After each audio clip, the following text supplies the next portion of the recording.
Glória a Deus, meus amados. Nós vamos agora receber a palavra de Deus. Hoje pela manhã foi um culto maravilhoso, poderoso. Obrigado, irmão Eli. Uma palavra revelada. Quero chamar aqui o irmão Michel. Uma palavra de unção, que o teu coração esteja ávido pela palavra e desejoso, em nome de Jesus. De manhã foi uma grande bênção e agora, com certeza, nós vamos viver porção dobrada. Amém? Michel, que o Senhor te abençoe, te use com poder, autoridade, unção. Tu sejas hoje esse canal de bênção para trazer a palavra revelada do Senhor aos nossos corações. Em nome de Jesus.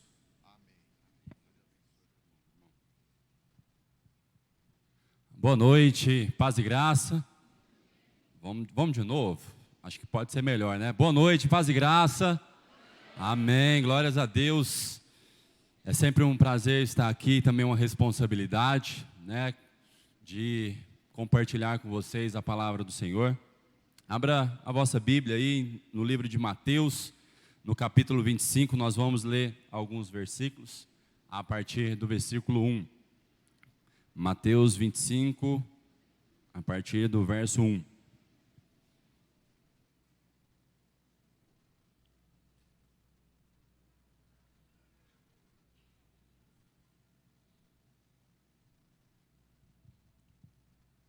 Amém? Quem achou, diga aleluia.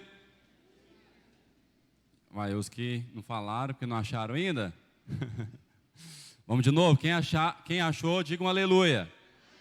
Amém, então vamos lá. Mateus 25 diz o seguinte: então o reino do céu será semelhante a 10 virgens, que tomando as suas lâmpadas saíram ao encontro com seu noivo.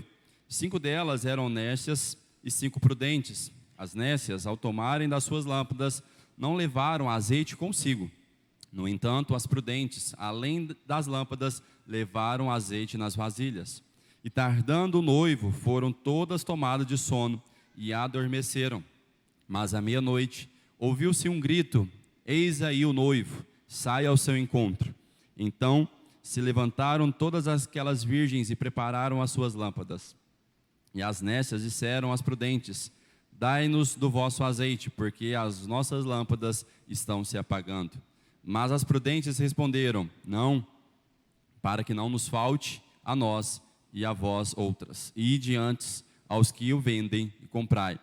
E saindo elas para comprar, chegou o noivo, e as que estavam apercebidas entraram com ele para as bodas, e fechou-se então a porta. Mais tarde chegaram as virgens nécias, clamando: Senhor, Senhor, abre-nos a porta.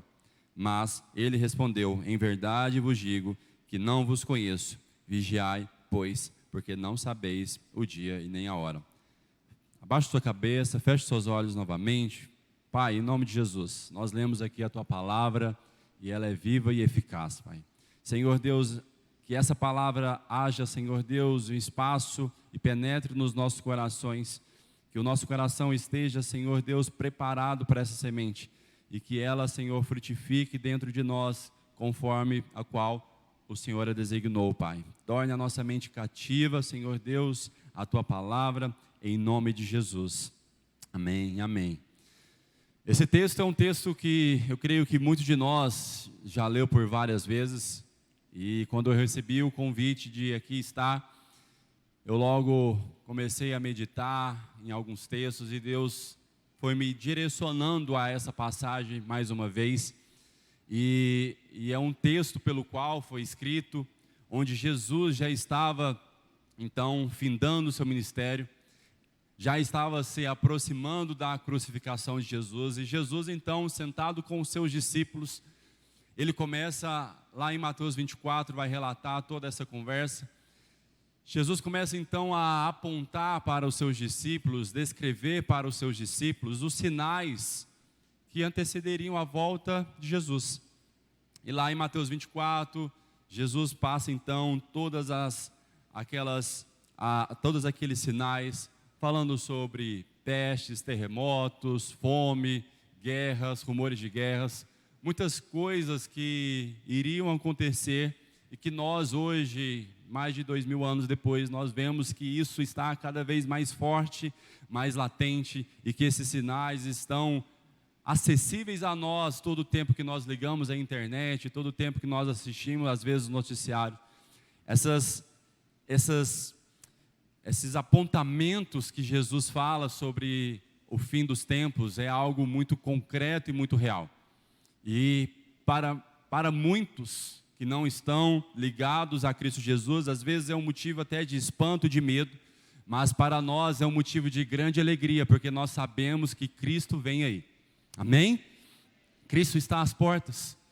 E então Jesus, naquele contexto, ensinando os seus discípulos a respeito dos sinais, ele começa também, no final do capítulo 24, a falar por parábolas para os discípulos, apontando não somente os sinais, mas também características das pessoas que entrariam nas bodas e que participariam de toda a graça que há de ser manifestada e concebida para aqueles que forem fiéis. Em Mateus 24, no final do capítulo, ele vai falar sobre a parábola do servo bom e do servo infiel. No capítulo 25, ele começa com a parábola das 10 virgens, que nós lemos agora, e continua com a parábola dos talentos. E todas essas parábolas têm coisas em comum. Primeiro, sempre vai falar sobre como vai ser o reino dos céus. E também, uma outra semelhança é que sempre vai apontar algumas características e algumas lições do fim dos tempos. E se eu pudesse dar um título a essa ministração, eu colocaria lições do fim dos tempos. Porque por mais que nós recebemos todos os sinais que antecedem a volta de Jesus, assim como nós, olhando para o tempo, e nós já temos às vezes discernimento se vai chover ou não vai chover, ou se tem uma grande possibilidade de chuva, assim somos nós, aqueles que ouviram, aqueles que leram e agora têm o entendimento de olhar para aquilo que Jesus falou e comparar com a realidade atual. Então nós podemos dizer com toda certeza que Cristo está voltando. Mas mais importante, e tão importante quanto saber dessa informação, saber daquilo que Jesus tem para todos nós, que é uma promessa, e nós precisamos ter isso todos os dias no nosso coração.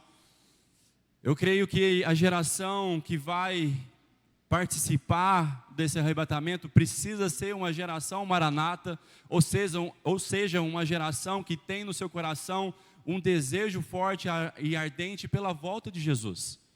Porque se nós não tivermos esse desejo forte e ardente no nosso coração, muito provavelmente o nosso coração está inclinado a outras coisas, que não seja a prioridade do reino de Deus. Se isso não estiver latente no nosso coração, nós precisamos, através do Espírito Santo, refletir sobre o nosso coração. Mais importante do que, tão importante quanto ter essa informação, nós precisamos ter algumas características, alguns comportamentos e lições que esse texto da parábola das 10 virgens traz para nós como igreja e como corpo do Senhor. E eu quero dividir essas lições em 5 pontos. E o primeiro ponto que eu quero destacar é o ponto da permanência e da perseverança em Cristo Jesus. Lendo o texto que nós acabamos de ler em Mateus 25, nós vemos que todas essas 10 mulheres, ou essas 10 pessoas, eram virgens. Todas, desse contexto, dessa parábola, eram pessoas virgens, mulheres virgens. Isso tem um simbolismo muito forte conosco, por quê? Porque no contexto de um casamento, principalmente um casamento judaico, toda mulher que era prometida em casamento, ela, logicamente, ela necessitaria ser virgem, ou seja, era uma pessoa que era separada para alguém, e esse alguém era o noivo pelo qual ela estava prometida em casamento. Então nós lemos aqui nesse texto e nós já temos aqui uma similaridade com todas essas pessoas, que todas elas eram virgens, ou seja, separadas. Um outro ponto de identificação entre elas é que todas elas eram noivas, ou seja, todas elas já tinham uma promessa de um casamento.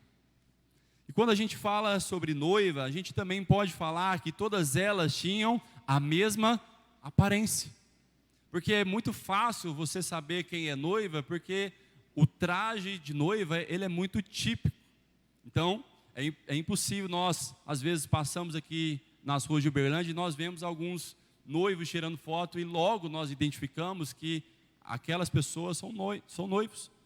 Porque a aparência, ela é muito específica. Então, todas nesse contexto aqui também tinham a mesma aparência. Um outro ponto de coincidência ou de alinhamento entre essas 10 mulheres era que todas elas tinham lâmpadas. Todas elas tinham lâmpadas. Isso significa estrutura. Todas elas tinham lamparinas, ou seja, a estrutura necessária para que a luz mantivesse acesa. Todas elas tinham capacidades, condições para que a luz mantivesse acesa. E todas elas também tinham algo em comum. Todas elas tinham inicialmente as suas lâmpadas acesas.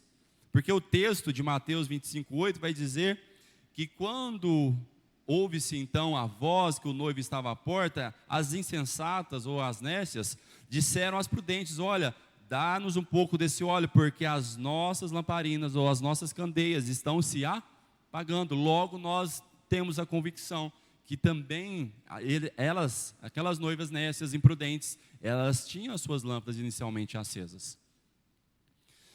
Mas um ponto interessante que nós precisamos destacar sobre esse texto e aplicarmos para mim e para você, para as nossas vidas, é que não basta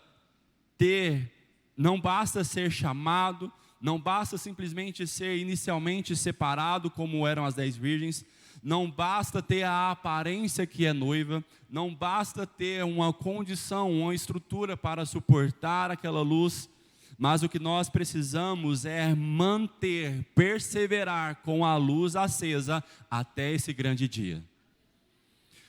Quantos de nós conhecemos pessoas que até começaram bem, mas acabaram se perdendo pelo caminho?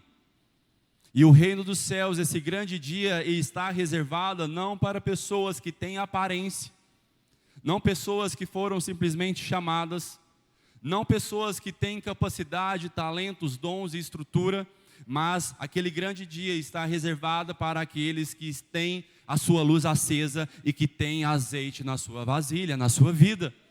O que vai te habilitar para entrar naquele grande dia, o que vai me habilitar naquele grande dia não é aquilo que eu apareço ser, mas é aquilo que eu sou mediante Cristo Jesus. Aquilo que está dentro de mim, aquilo que está dentro de você, o óleo de Cristo Jesus, o óleo da presença de Jesus é aquilo que vai nos habilitar para entrar naquele grande dia. Muitas das vezes nós olhamos para pessoas, às vezes nas mídias sociais, nós olhamos pelo aspecto de aparência, nós vemos que tem aparência, mas naquele dia nós muitas das vezes teremos grandes surpresas. A própria palavra de Cristo Jesus em Mateus 7 vai dizer que muitos naqueles dias chegarão diante dele e vão dizer: Senhor, Senhor, em teu nome eu fiz maravilhas, em teu nome eu preguei, expulsei demônios, eu curei, mas muitos naquele dia ouvirão: apartai-vos de mim, porque eu não os conheço. Porque não adianta fazer algo para Deus se você não conhece o Senhor das obras.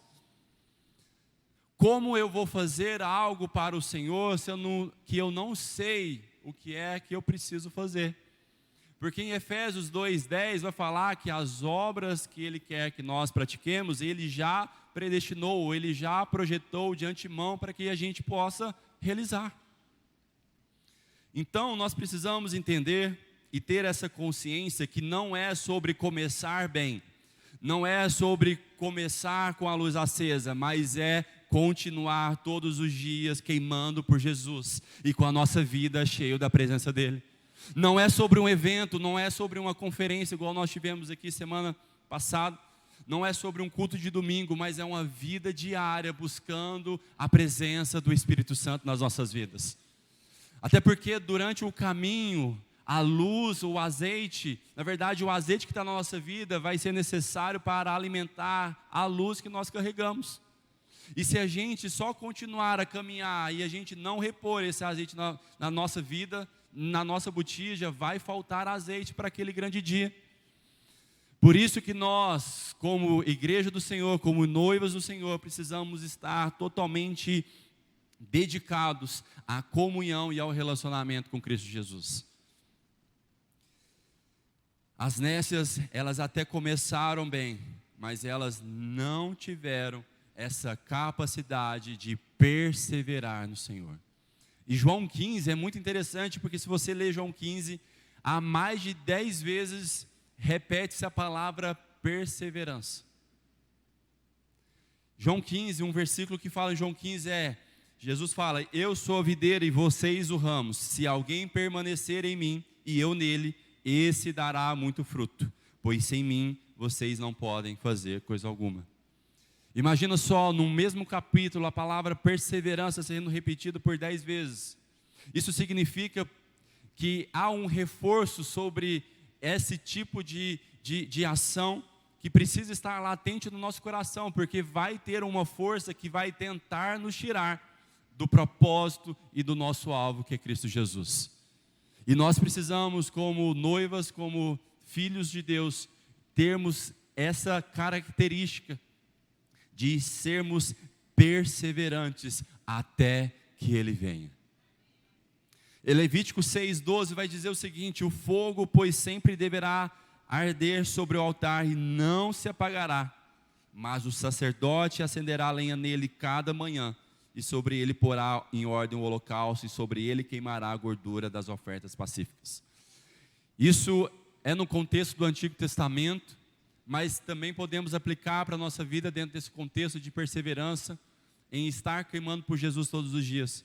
Porque para o fogo arder de forma contínua sobre o altar, o sacerdote, aquela pessoa pelo qual tinha sido designada por Deus, ela precisava ter alguns tipos de ações.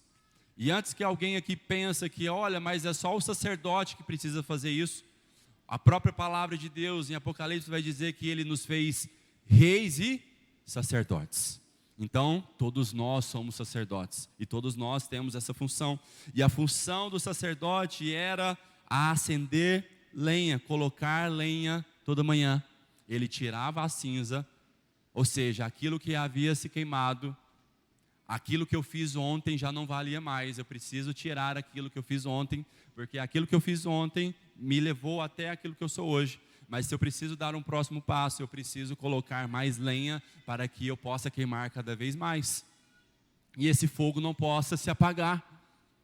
Então nós precisamos diariamente ter essa rotina e essas práticas espirituais para que esse fogo nunca apague das nossas vidas, que essa luz nunca se apague e que a nossa vida sempre esteja cheia da presença de Deus. Um outro ponto e uma consciência do fim dos tempos que nós precisamos ter é que a salvação é individual.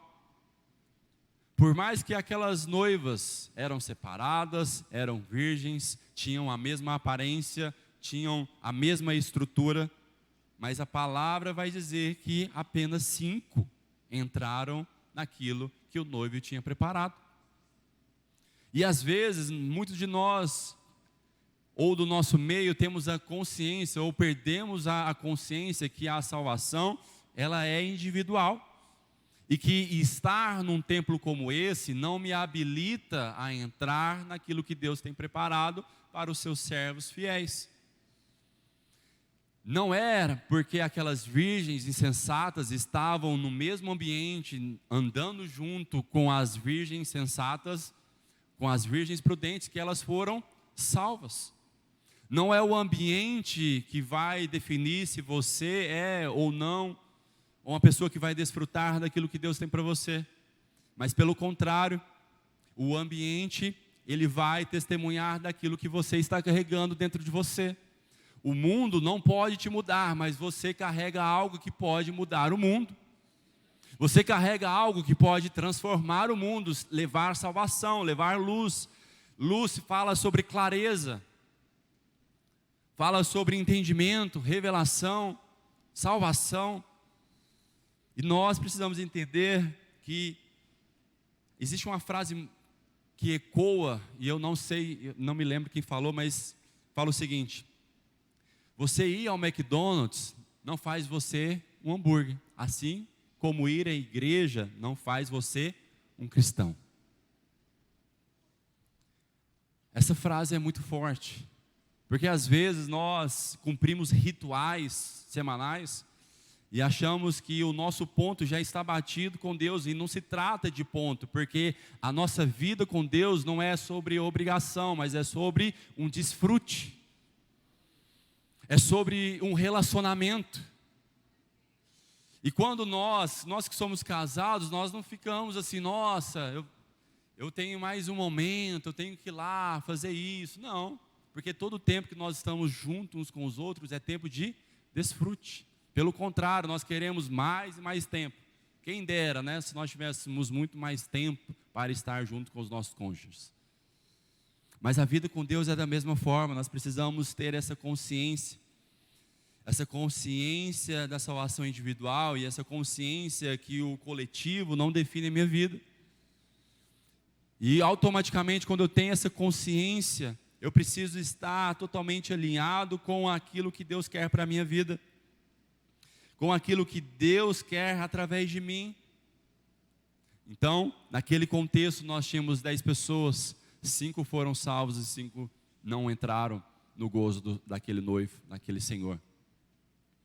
E nós temos essa identidade desses atos, dessas ações do fim dos tempos. E nós precisamos entender que a salvação é individual.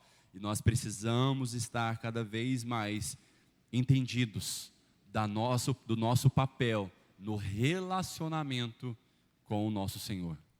Não é porque o meu pai é cristão, não é porque eu estou na Igreja Batista do Amor, não é porque o meu pastor é abençoado que eu automaticamente serei salvo. Pelo contrário, a salvação é só mérito de uma pessoa, é graça através de Jesus Cristo. Não vem de nós, mas vem dele, porque ele nos amou primeiro. É ele que resolveu nos amar, mesmo ainda sendo inimigos dele. Ele me amou e ele te amou e ele te escolheu. É isso que nós precisamos entender nesses dias. Um outro ponto que eu quero falar aqui é sobre a renúncia. E essa renúncia, que é uma característica dessas pessoas que vão desfrutar daquilo que Deus tem para elas, são pessoas que aprendem e que falam e que renunciam muitas oportunidades e muitas circunstâncias. A Bíblia vai dizer lá em Mateus 25, versículo 8 e 9, quando aquelas virgens insensatas chegam até aquelas virgens prudentes e falam: olha, me dá um pouco do seu azeite. A resposta que aquelas virgens prudentes falam para aquelas virgens insensatas é não. E nós precisamos falar não para muitas coisas.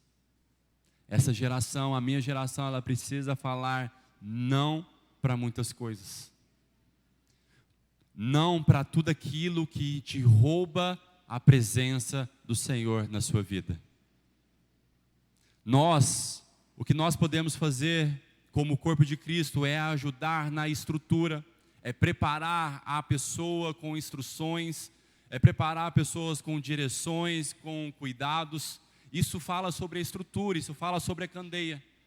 Mas ela só vai ter azeite se essa pessoa buscar do próprio Deus, do Senhor que dá o azeite. O pastor Ricardo, ele pode me ajudar e ele me ajuda nas estruturas. Ele dá a direção, ele me acompanha, discipula. O que ele faz é ajustar, me ajudar na estrutura. Mas o azeite só um pode derramar, que é o Espírito Santo. E isso é um resultado individual. E aqui essa renúncia, nós precisamos entender que não se trata sobre o pecado, porque o pecado automaticamente já é algo que nós precisamos falar não. Mas tem muitas coisas no nosso cotidiano, na nossa vida, que nós precisamos falar não. E aí nós podemos fazer uma reflexão interior com a ajuda do Espírito Santo e entender o que é que tem nos roubado da presença de Jesus. Será que é o smartphone? Será que são as redes sociais? Será que são as séries do Netflix? E não estou falando que essas coisas são erradas, mas eu estou falando que a gente precisa colocar em prioridades. A própria Bíblia vai falar: buscai primeiro o reino de Deus. O que tem sido primazia nas nossas vidas? Será que nós temos dito não para aquilo que tem a intenção de roubar o tempo de intimidade com o Senhor? Porque o que aquelas virgens estavam falando aquelas virgens insensatas estavam falando era: olha, me dá um pouquinho daquilo que você recebeu, me dá daqui um pouquinho que você tem da presença de Jesus na sua vida. Deixa eu te tirar um pouquinho da presença que você tem.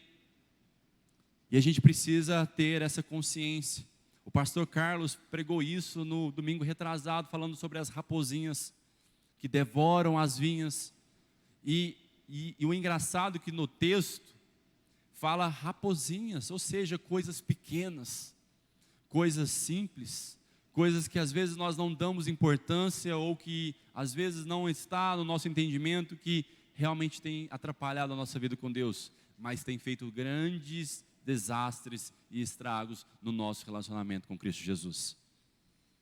Quando nós olhamos para os homens de Deus, quando olhamos para Paulo, por exemplo, para Davi, olha o nível de renúncia dessas pessoas.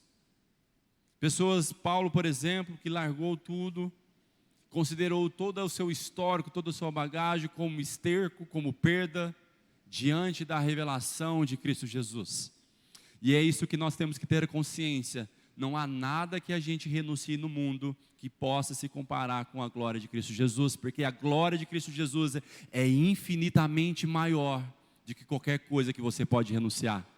Então toda renúncia que você fizer, fique tranquilo, se for para Jesus, se for para ter relacionamento com Deus, com certeza Deus vai derramar infinitamente mais daquilo que você pensa.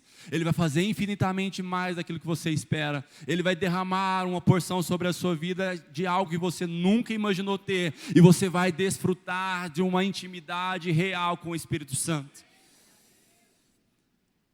Quando nós olhamos os avivalistas desse século, nós vemos que eram homens e mulheres que passavam horas e horas buscando, renunciando o seu próprio eu.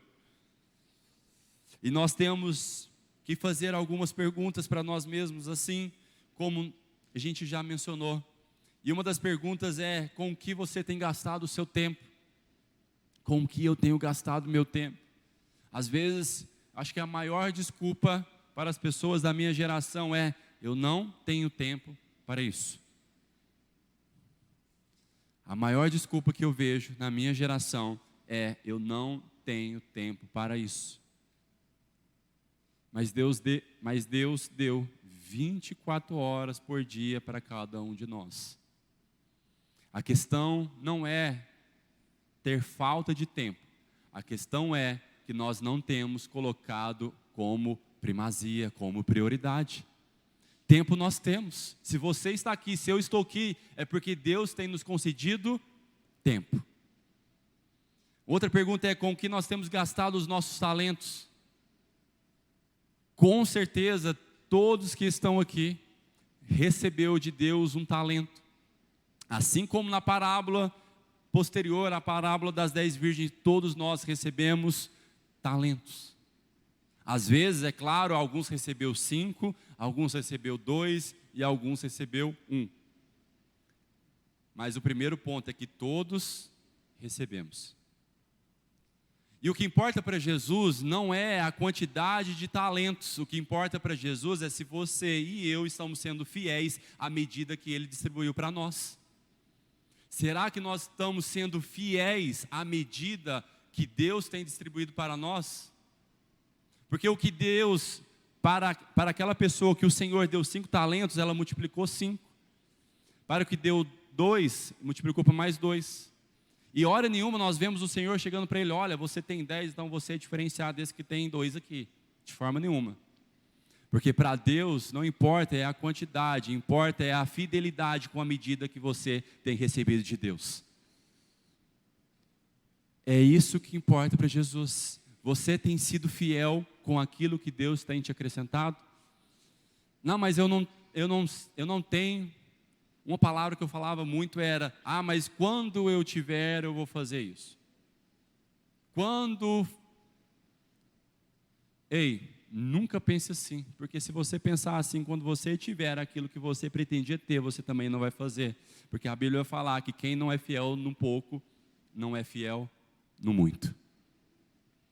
Então nós temos essa incumbência de fazermos aquilo, sermos fiéis à medida que Deus tem nos dado. E outra pergunta é: com que você tem gastado os seus tesouros, os seus recursos? Aquilo que Deus tem te dado, você tem empregado em favor daquilo que Deus quer que você empregue o seu recurso? E a outra pergunta é: quais têm sido as suas distrações? E nesse tempo, o que nós mais temos visto é distrações. E a grande resposta dessa nossa geração sobre a falta de tempo é sobre a quantidade de distrações que têm estado presentes na nossa vida. Quais têm sido as suas distrações? Às vezes, frustrações também.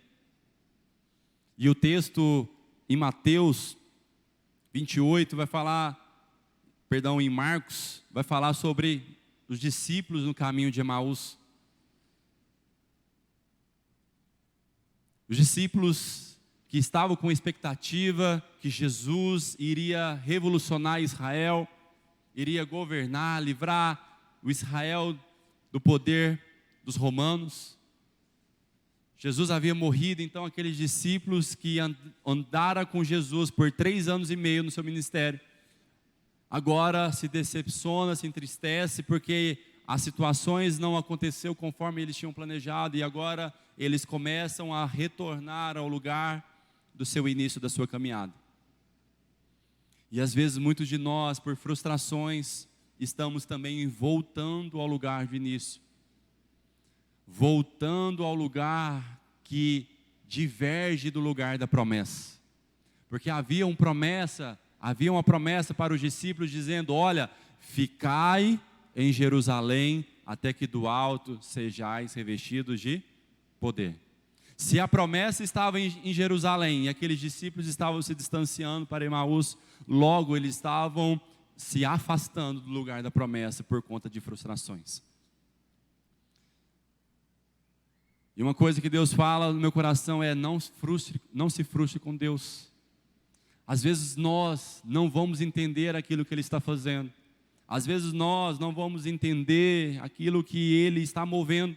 Mas fique tranquilo, se você está diante, no centro da vontade de Deus, todas as coisas estão cooperando para o seu bem. Todas as coisas estão cooperando para o seu bem. Você não está entendendo, tudo bem, não tem problema, mas continue caminhando, porque vai chegar o lugar da sua promessa. Aquilo que Deus determinou para a sua vida vai acontecer, vai realizar na sua vida, e você vai viver aquilo que Ele tem para você, e que com certeza é muito maior daquilo que você projetou para você mesmo. É muito maior daquilo que você projetou para você mesmo. Não se frustre com Deus, porque aqueles discípulos achavam que Jesus havia morrido, mas eles não sabiam que Jesus havia ressuscitado. Jesus morreu, mas Ele ressuscitou e Ele está vivo. Ei, não acha que Deus não está vendo aquilo que você está passando, não acha que Deus está inerte àquilo que está acontecendo no mundo, porque não está. Deus nunca perdeu o controle de nada, Deus sempre está no controle de tudo. Ele continua assentado no trono, desde o início da eternidade até a eternidade do porvir. Ele nunca saiu do trono. Não se frustre com Deus, porque Deus sempre tem o melhor para a minha e para a sua vida. E o quarto ponto que eu quero destacar aqui é o conhecimento de Cristo Jesus. E um dos males também da nossa geração, da minha geração, é que estão trocando informação pelo conhecimento.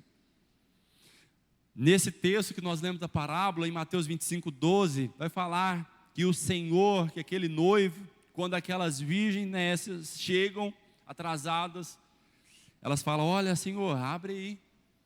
E aquele Senhor vai falar para elas: eu não vos conheço.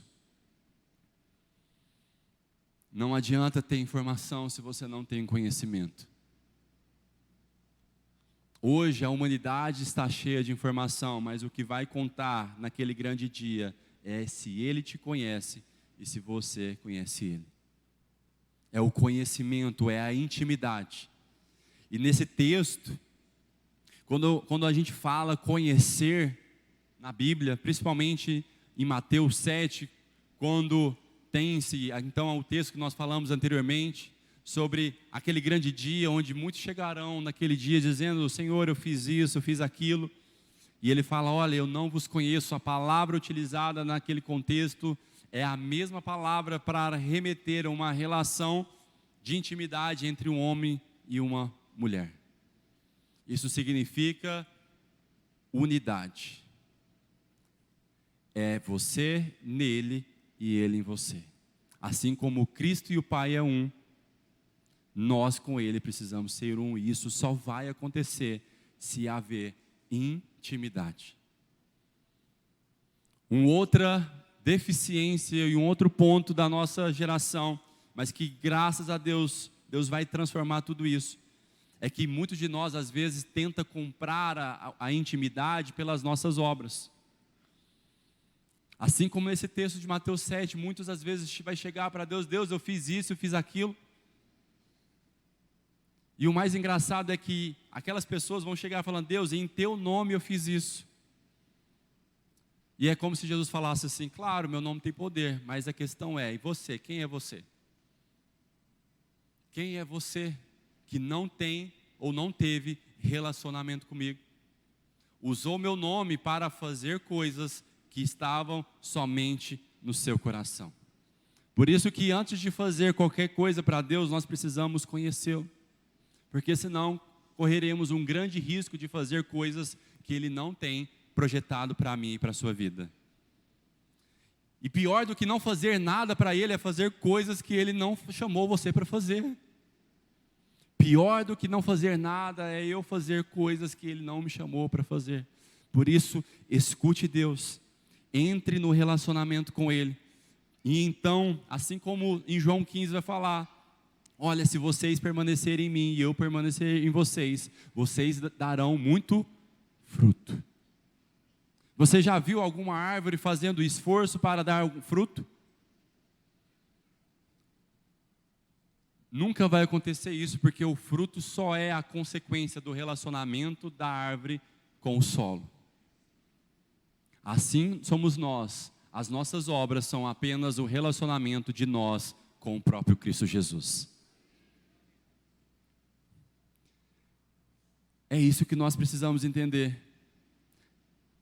João 15 vai falar que a nossa missão não é focar nos frutos, mas é focar em permanecer nele. O fruto é a consequência, as suas ações são a consequência. Isso não significa que você tem que parar de fazer aquilo que está fazendo, mas começa agora a alinhar aquilo que você está fazendo com Cristo. E veja se aquilo que Ele está fazendo é aquilo que Ele te projetou, que Ele te chamou para fazer.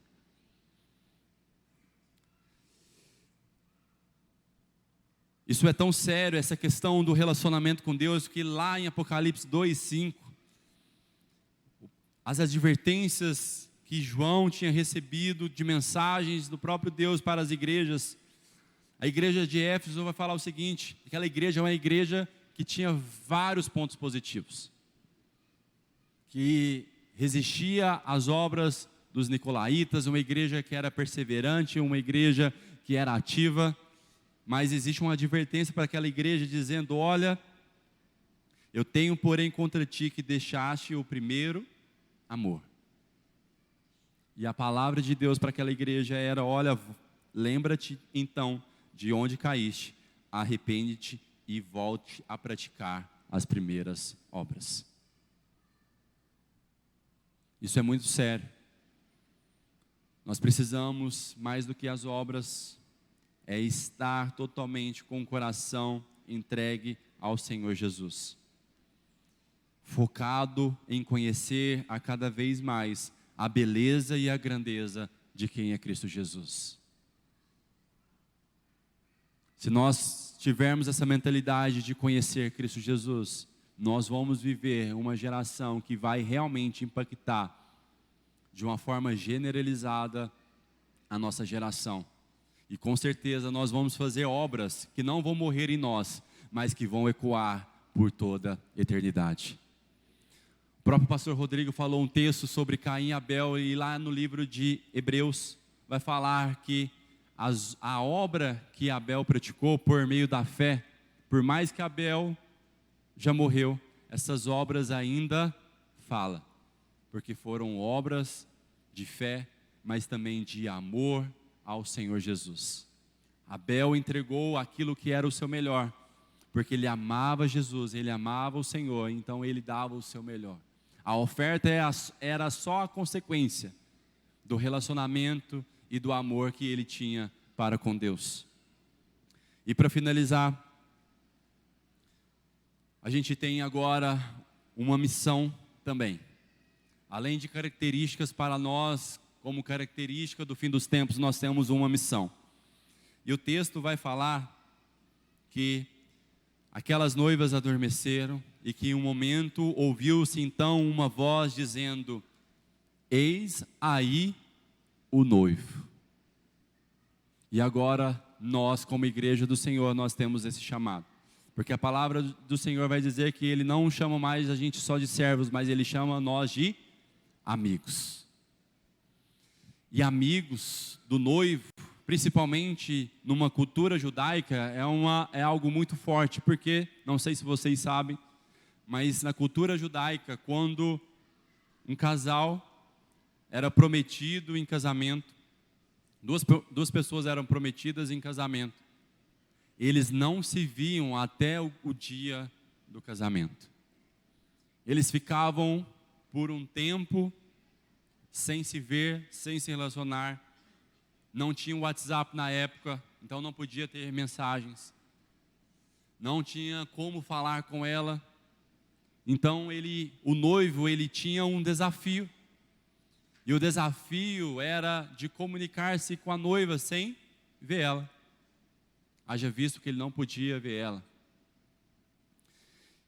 E aí, ele então pegava, olhava para os seus relacionamentos de amizade, escolhia então o seu amigo, escolhia um dos seus amigos para que o representasse, para a sua noiva. Então ele tinha a missão de levar mensagens para a sua noiva, para a noiva do noivo, para a noiva do seu amigo. Ele tinha, imagina só, nesse contexto de hoje, todo mundo aqui que está apaixonado quer mandar um bilhetinho, quer mandar um buquê de flores, quer mandar um Ferrero Rocher, não é verdade? E aí o amigo do noivo, ele tinha a incumbência de entregar esses recados do noivo para a noiva. E é isso que Deus tem como missão para mim e para você nesses dias. Nós somos amigos do noivo, nós somos pessoas que vamos transmitir o recado do noivo para a noiva de Cristo. É isso que Deus tem para mim e para você, como amigos dele, como amigos do noivo, de sermos agentes de comunicação, agentes de identificação, de revelação, pessoas que vão ajudar a noiva, vão trazer os recados do noivo para a noiva, a fim de preparar, a fim de trazer ela, de deixar ela com o coração cada vez mais aquecidos e esperando esse grande dia do casamento com o noivo. É assim que o amigo do noivo se comportava naquela cultura judaica. Ele tinha essa responsabilidade de ser um comunicador, de repassar o coração do noivo para a noiva, de trazer os recados do noivo para a noiva. E ele precisava ser fiel ao noivo,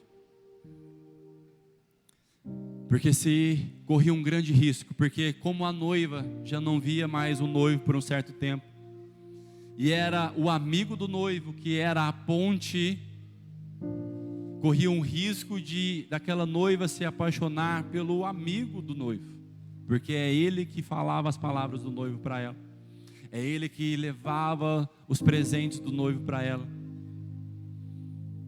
E isso vai remeter para nós, porque nós temos essa incumbência, essa responsabilidade de sermos amigos de Cristo, para comunicar as grandezas e o amor dele para com a noiva, para com a igreja, para aqueles e aquelas pessoas que Cristo Jesus salvou e que ainda vai salvar.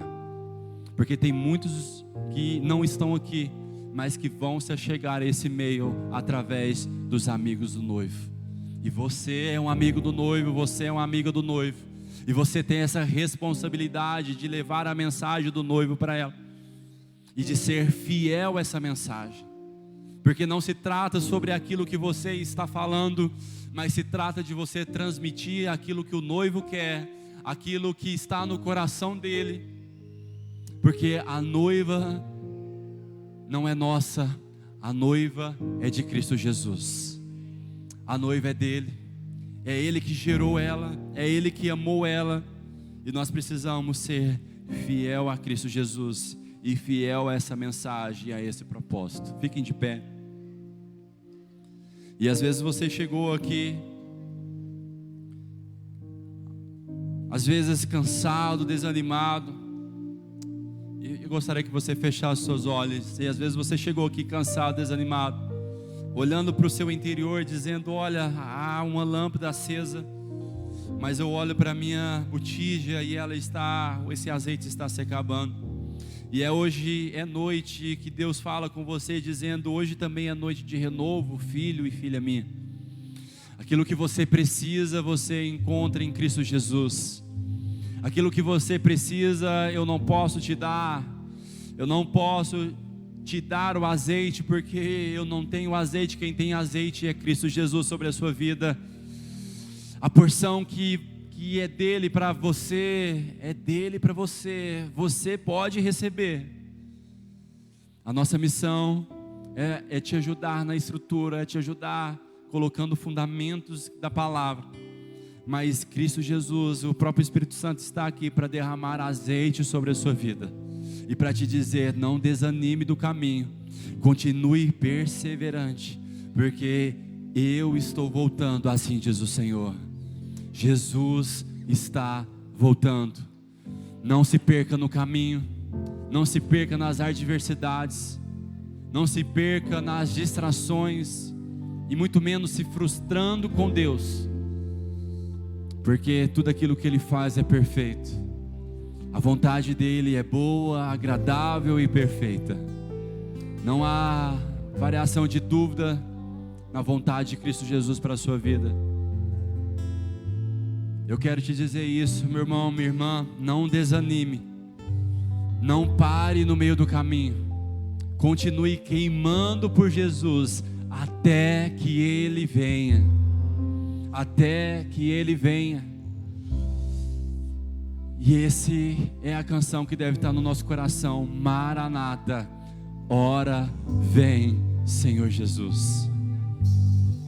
Essa mensagem não é para trazer medo, nem para assustar, mas pelo contrário, é para te trazer cada vez mais temor e amor pelo noivo que está às portas. Assim como João Batista foi usado naquele tempo, na primeira vinda de Jesus, dizendo: olha, arrependa-te.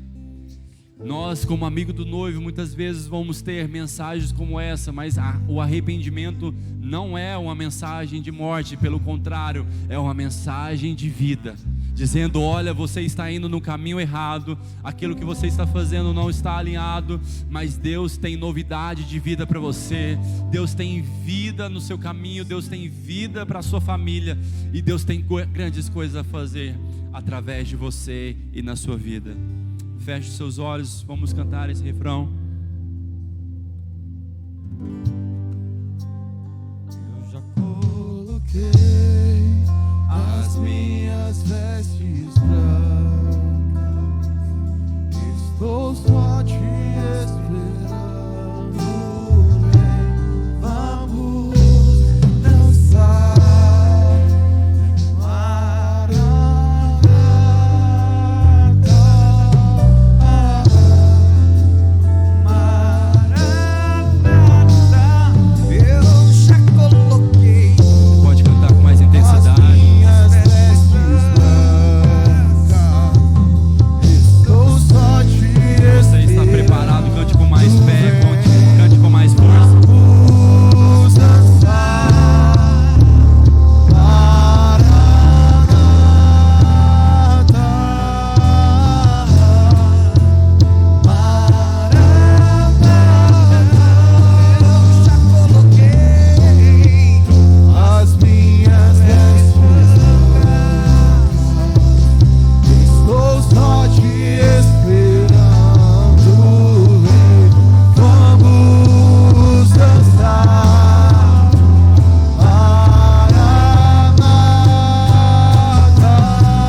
olhos fechados, coloque a mão sobre o seu coração e repita comigo essa oração dizendo: Senhor Jesus, nesta noite eu ouvi a sua palavra e ela me gerou fé. Por isto, neste momento, eu reconheço a Ti como meu Senhor e meu único Salvador. E eu, Pai, que um dia estive em Teus caminhos, mas me afastei, me desviei, me perdi pelo caminho. Hoje, arrependido eu volto, na certeza que sou aceito pelo Senhor. Coloque anel no meu dedo, sandálias nos meus pés, me dê vestes novas, porque hoje eu volto para a casa do Pai. Amém. E todos ainda com os olhos fechados, a mão no seu coração, eu gostaria de fazer uma pergunta. Se você está aqui nessa noite e foi tocado por essa mensagem e quer viver essa novidade de vida e quer viver tudo aquilo que Deus tem para você, eu gostaria que você levantasse sua mão, acenasse com a sua mão. Se você está aqui nessa condição, eu gostaria que você levantasse sua mão aqui nesse momento. Não fique com vergonha, não fique receoso. Levante sua mão, porque é a oportunidade de Deus para a sua vida. Se você ainda não aceitou Jesus como Senhor e Salvador, hoje é a oportunidade que Deus dá para você. Se você está nessa condição, levante sua mão o mais alto que você puder, porque nós queremos orar com você e por você. E se você às vezes começou o caminho, mas se afastou, se esfriou, deixou a sua lâmpada apagar e hoje você quer reconhecer novamente o senhorio de Cristo sobre a sua vida, levante também a sua mão o mais alto que você puder, para que a gente possa ver e orar por você e com você. Amém. Então nós cremos que todos aqui estão salvos e todos estão aqui aguardando a volta de Jesus. Todos estão aqui aguardando ansiosamente esse grande dia e nós subiremos com Ele, em nome do Senhor Jesus. Eu gostaria de chamar o pastor Rodrigo. Amém.